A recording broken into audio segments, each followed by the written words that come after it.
நம்ம பார்க்க போகிறது பார்த்திங்கன்னா இந்த ப்ராப்பர்ட்டி தான். இது வந்து பார்த்திங்கன்னா ஒரு 3 கிரவுண்டு ப்ராப்பர்ட்டி. சைஸ் வந்து பார்த்திங்கன்னா உங்களுக்கு 120க்கு 60. ஈஸ்ட் ஃபேஸிங்கில் வந்து 30 ரோட்டில் ஒரு 120 அடி ஃப்ரண்டேஜ். நார்த் ஃபேஸிங்கில் வந்து ஒரு 60 அடி ஃப்ரண்டேஜ் வரும். இது கார்னர் ஃபேஸு. கம்ப்ளீட்டாக வந்து ஒரு 8லேருந்து ஒரு 10 அடி ஹைட்டுக்கு காம்பவுண்ட் போட்டிருக்காங்க. கம்ப்ளீட்டாக வந்து ரெமிட் காம்பவுண்ட் இருக்குது. உள்ளே ஒரு வீடு, போர்வெல் இருக்குது. ஒரு 6 மாமரம், தேக்கு மரம் ஒரு 5-6 தேக்கு மரம் இருக்குது. போர் சர்வீஸோடு இருக்குது. கம்ப்ளீட்டாக காம்பவுண்ட் போட்டு கேட்டு போட்டு வச்சுருக்காங்க. பார்த்தீங்கன்னா உங்களுக்கு ரெண்டுமே வந்து 30 அடி ரோடு தான்.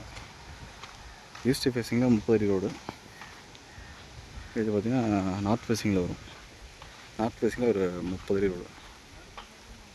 ஸோ கேட் வந்து ஈஸ்ட் ஃபேஸிங் வச்சுருக்காங்க. ஒரு 5லேருந்து ஒரு 6 சதுரத்தில் ஒரு வீடு, நார்த் ஈஸ்ட் கார்னரில் ஒரு வீடு இருக்குது. வாழை மரம் ஃபுல்லாக தோட்டமாகவே இருக்குது கம்ப்ளீட்டாக.